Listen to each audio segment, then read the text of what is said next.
Cang ya. Cuy.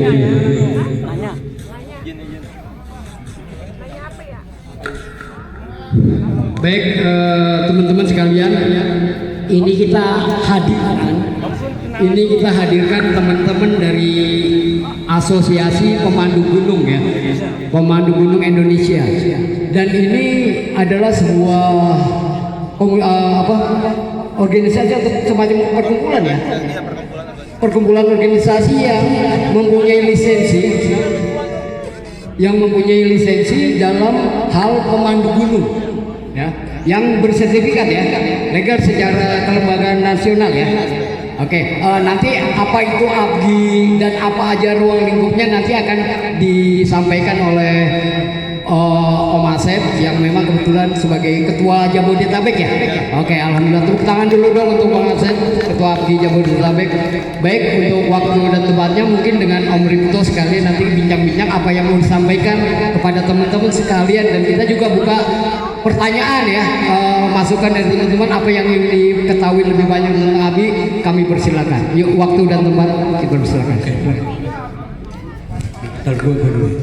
Selamat siang semuanya ya.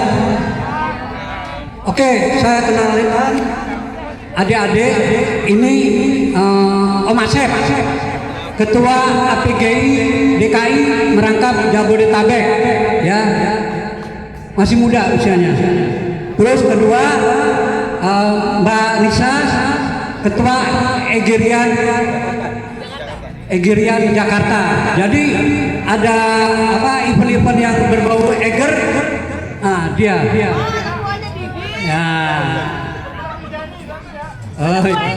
Oke. Saya kenalkan juga, saya juga pembina dari APGI DKI dan Jabodetabek. Oke, selanjutnya serahkan ke Asep. Gimana kalau di sini ada mau tanya-tanya tentang APGI atau tentang pendakian, Kang Asep bisa menjawabnya secara organisasi. Saya persilakan. Cek, bismillahirrahmanirrahim. Assalamualaikum warahmatullahi wabarakatuh. Selamat siang semuanya. Ini selamat ulang tahun yang ke-1 ya, sedulur pendaki Indonesia Spin ya. Ini pendaki U50 ke atas ya Om? Iya. Wah, luar biasa. Oh, ke bawah. Ya. Saya umurnya belum sampai ke sana, tapi kalau ditambahin sama Nisa juga udah bisa lah gitu ya. Jadi makanya kami berdua naik ke atas. Ya. Jadi perkenalkan juga, saya dipercaya sebagai Ketua Asosiasi Pemandu Gunung Indonesia Dewan Perwakilan Provinsi DKI Jakarta dengan ruang lingkup di Jabodetabek. Ya, untuk APGI itu sendiri kita hampir ada di semua provinsi yang ada di Indonesia. Itu. Nah, terus karena saya di DKI, ya, DKI kan nggak punya gunung ya, gitu. Cuman anggotanya paling banyak, gitu. Jadi hampir 500-an anggota member kami yang sudah tersertifikasi itu berada di APGI, berada di Jakarta, kayak gitu. Dan rata-rata juga yang di Jakarta ini rata-rata memang yang mempunyai bisnis tour operator. Ya, kalau sekarang itu kayak OT ya, open trip kayak gitu. Itu rata-rata yang ada di Jakarta sekarang. Nah, terus juga APGI ini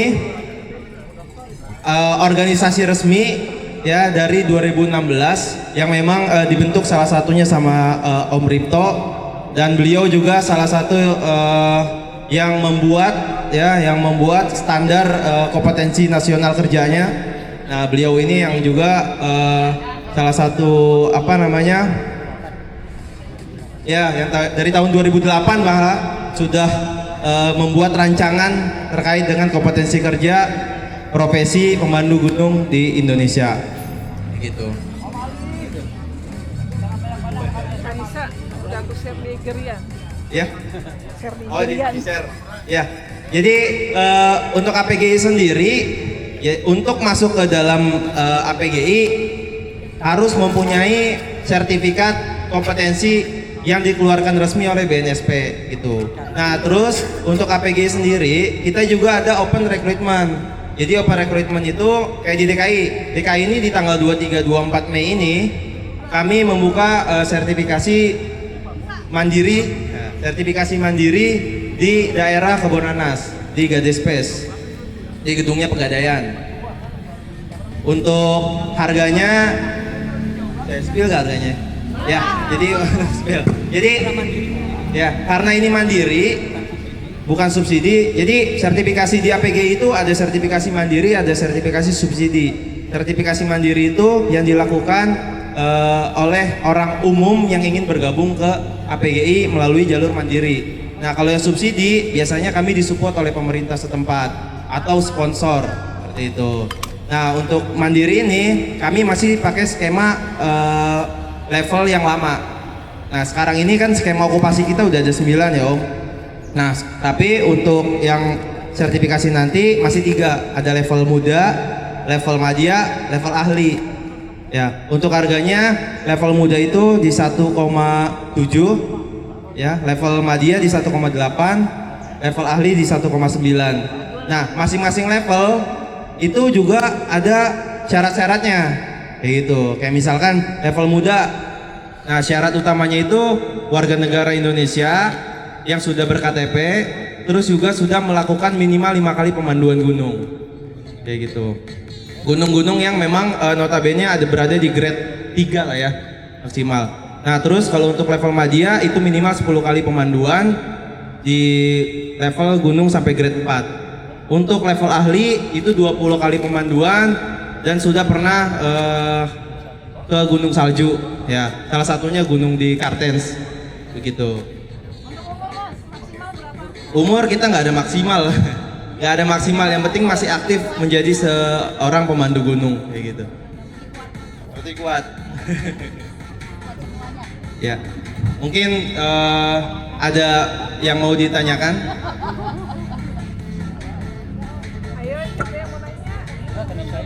Ya. Oh, nanya Ya. Om.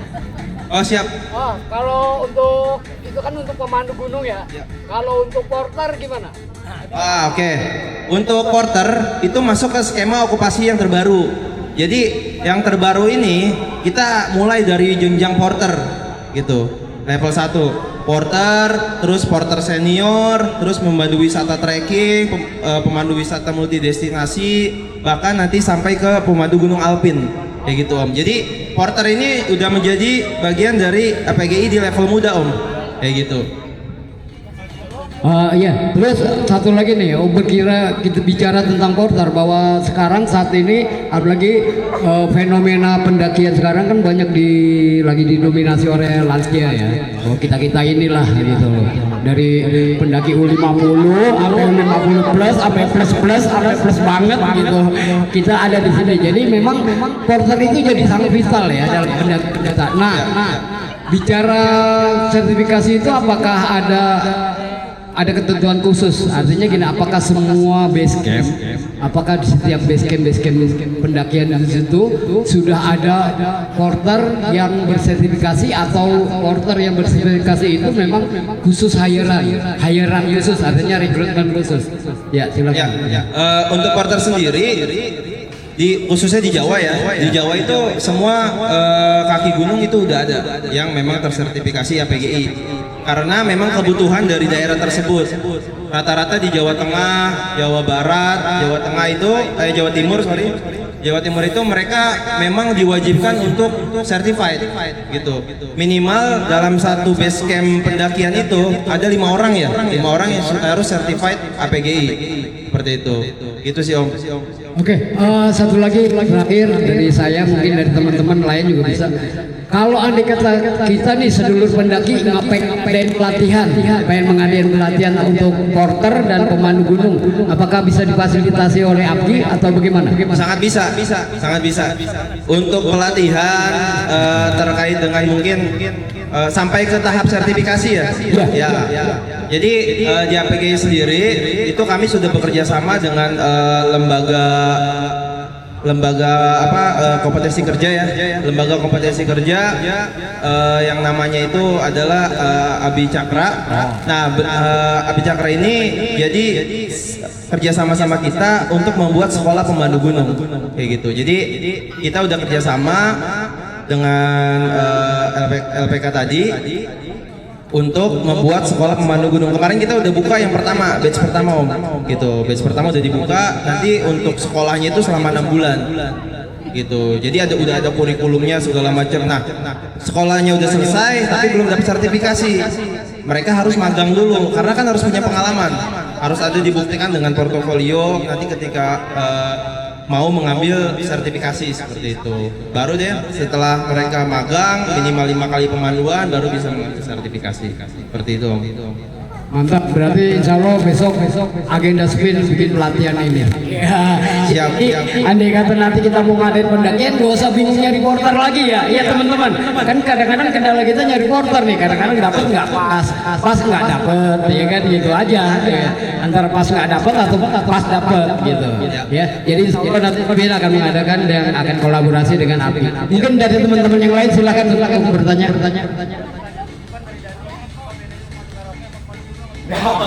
Pemandu.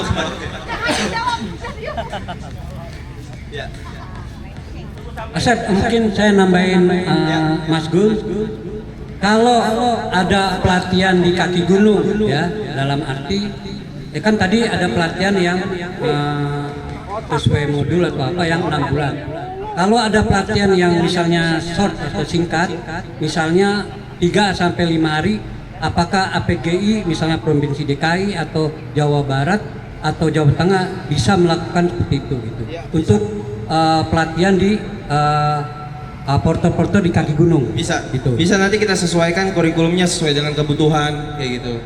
Misalkan porter untuk aktivitas pendakian gunung komunitas, apa sih kebutuhannya? Misalkan, dia harus qualified terkait dengan masak, qualified untuk mengatur manajemen camp kayak gitu, mengatur sebuah perjalanan kayak gitu. Jadi kita bisa pelatihannya sesuai dengan kebutuhan kayak gitu. Ada yang nanya lagi?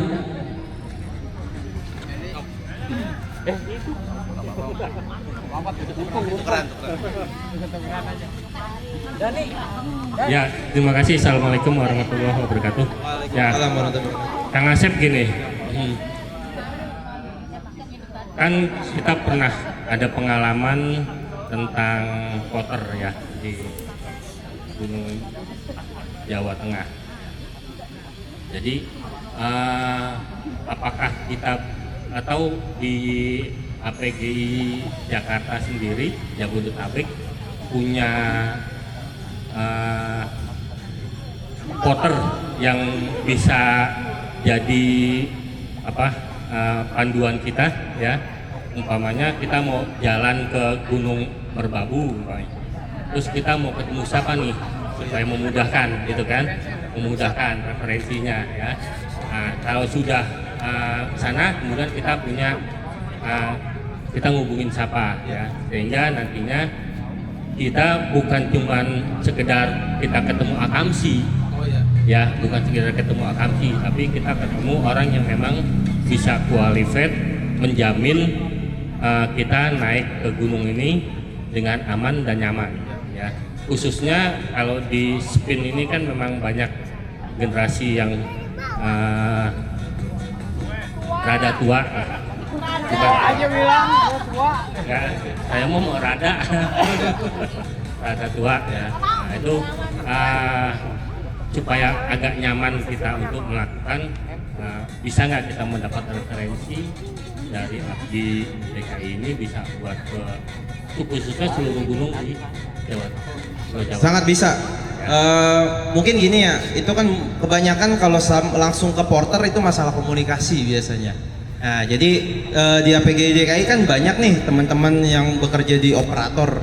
Nah, itu bisa kami referensikan, misalkan nanti sebelum mendaki mau kemana. Nanti ada yang nge-manage dulu di Jakarta gitu, kayak misalkan kayak tour leadernya lah gitu.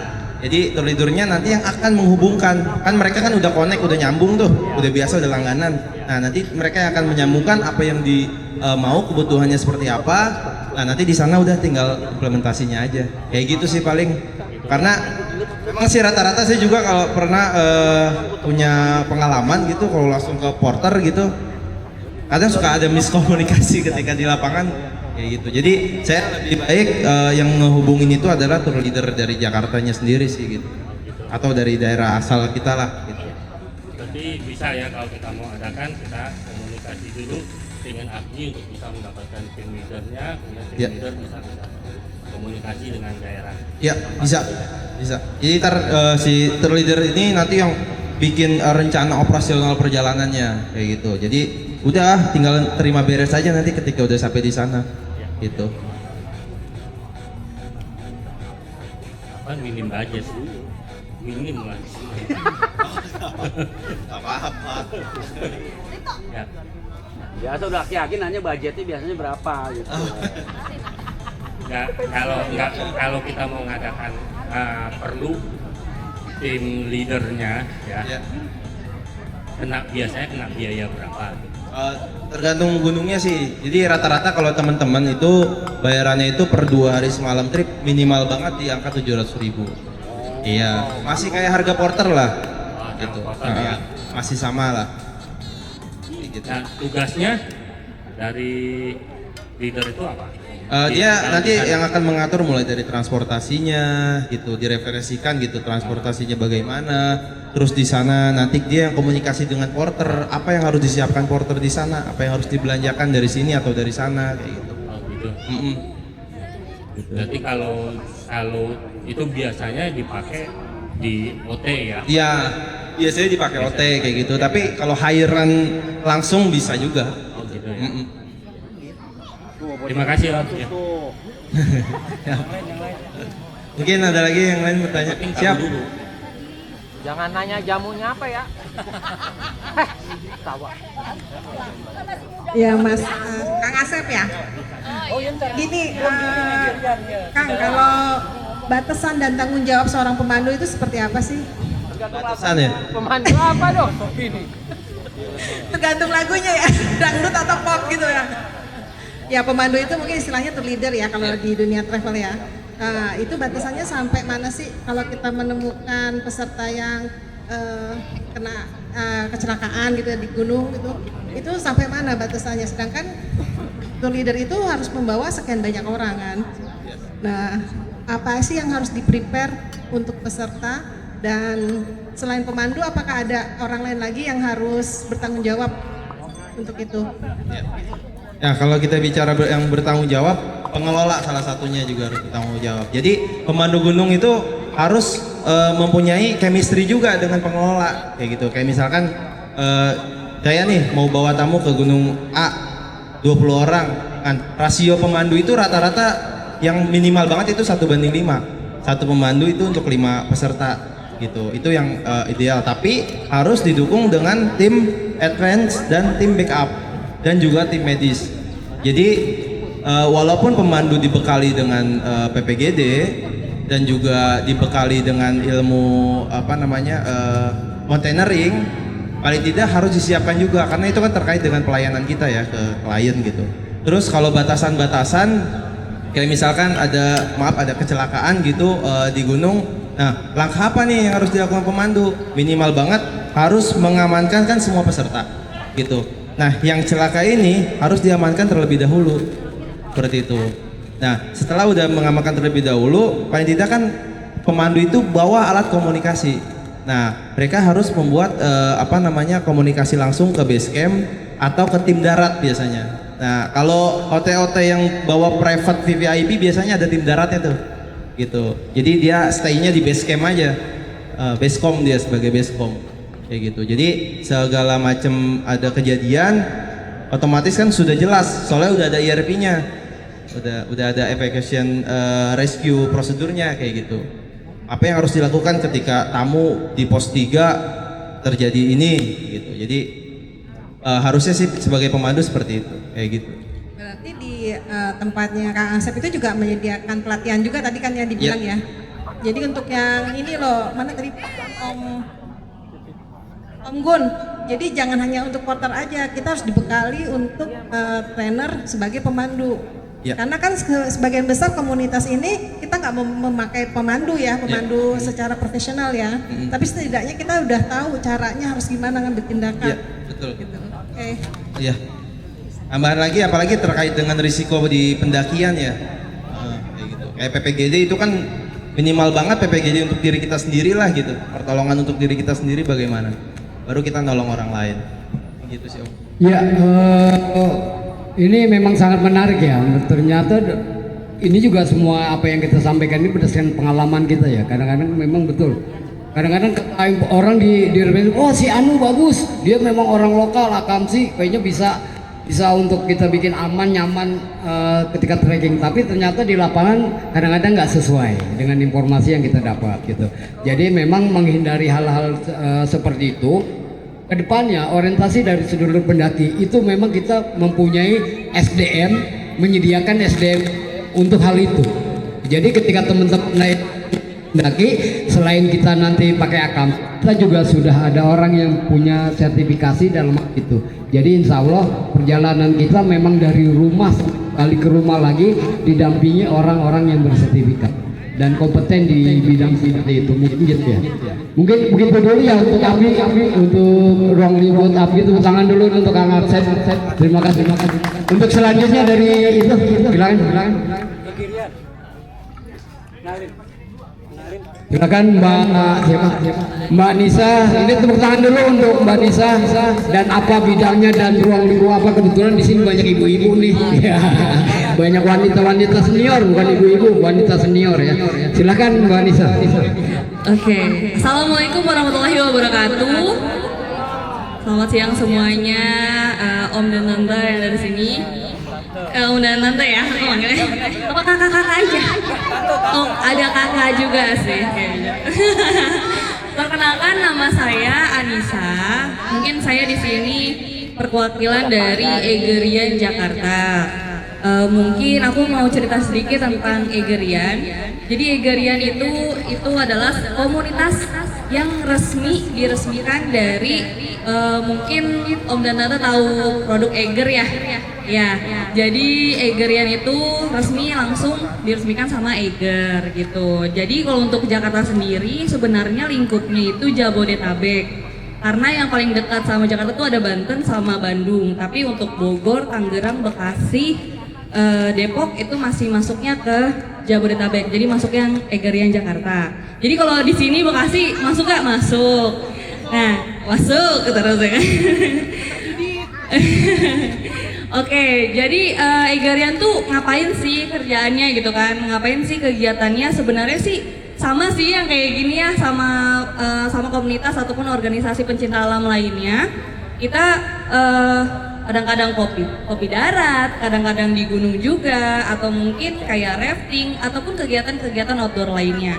Cuma memang kalau misalnya kayak komunitas kayak pendaki U50 kan memang kan dari awal udah pendaki banget ya Om dan Tante kan emang wah khusus pendakinya. Nah kalau Egerian itu semuanya lingkup semua, jadi nggak cuma pendakian gunung, jadi kayak mungkin susur sungai, kayak nyening, panjat tebing, rafting dan lain-lain itu juga bisa kegiatannya bareng sama Egerian Jakarta.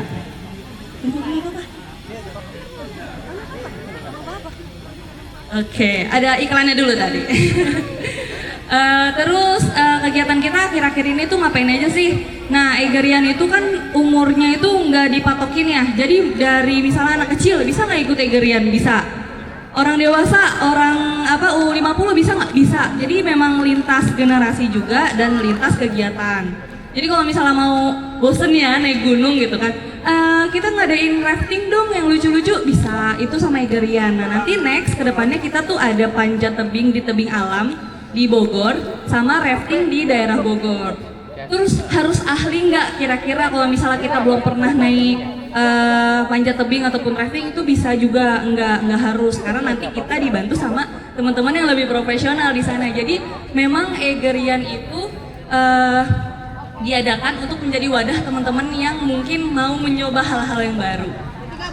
kayak gitu. Iya, jadi nanti kita biasanya kalau misalnya panjat tebing nanti kita mainnya sama FPTI. Kalau misalnya renang jeram sama Faji kayak gitu-gitu. Oke. Para layang, mungkin next ya. Aku juga pengen soalnya kalau ke para layang, tapi itu bisa dipospon juga. Jadi tergantung isi dari anggota komunitas. Kira-kira mau request apa itu bisa kayak gitu. Ada yang mau ditanyain mungkin segitu aja dulu.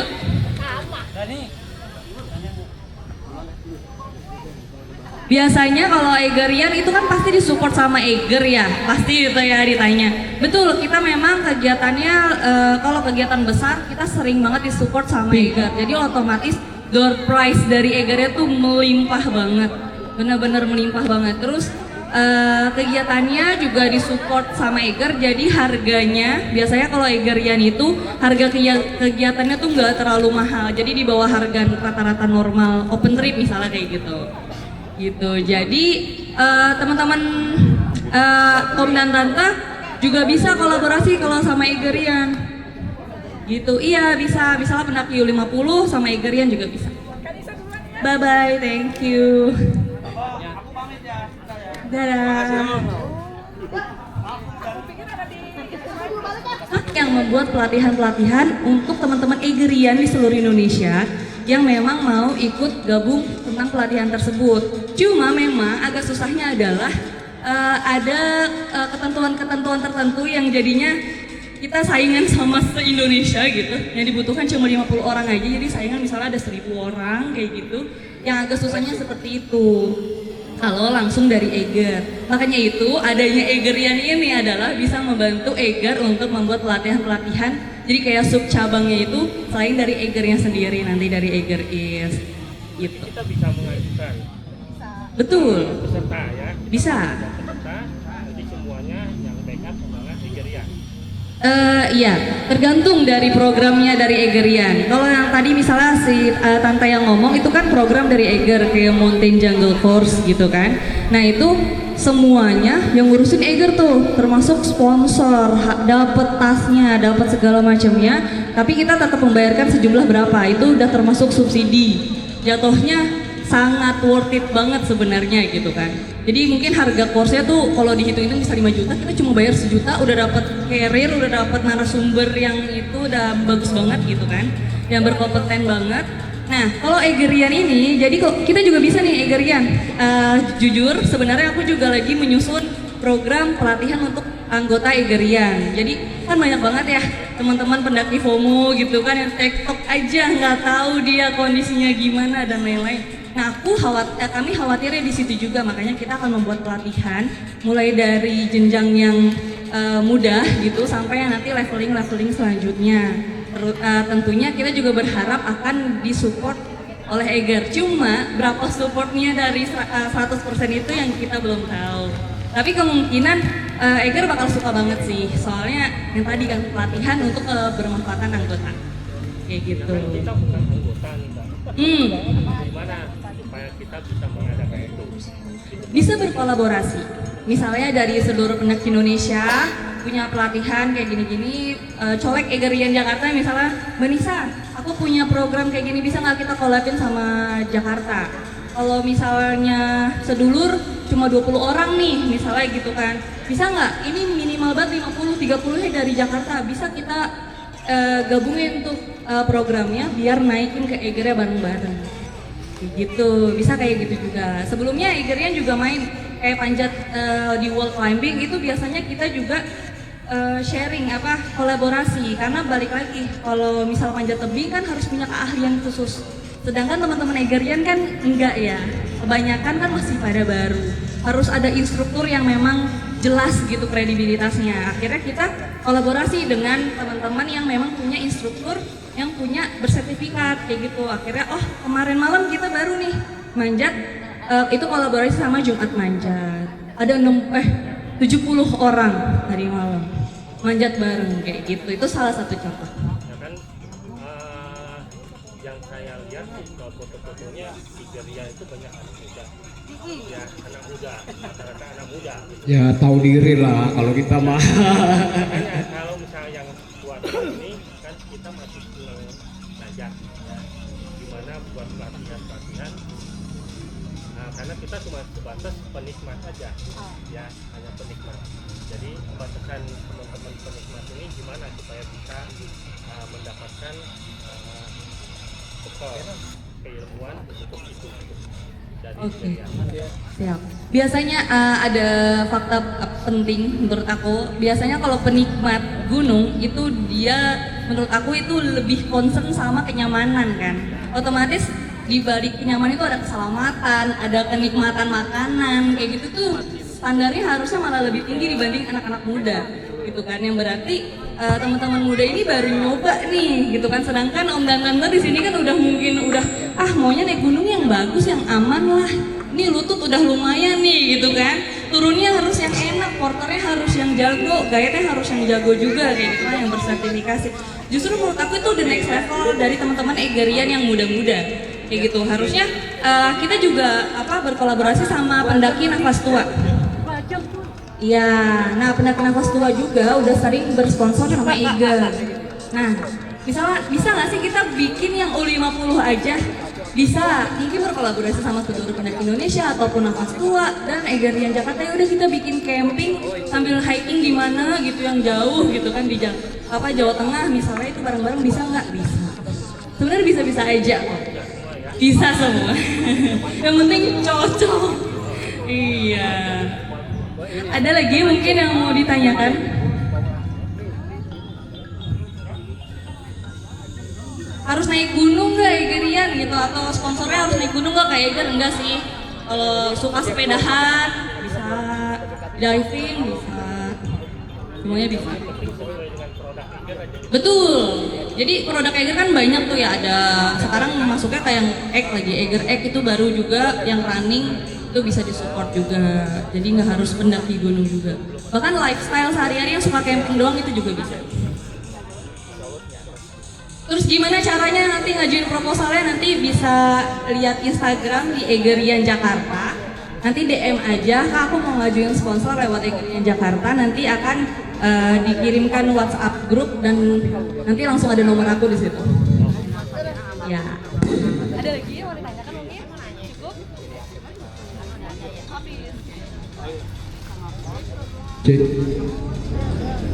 Ya, mungkin cukup ya. Oke, siap. Terima kasih atas waktunya dan kesempatannya. Assalamualaikum warahmatullahi wabarakatuh.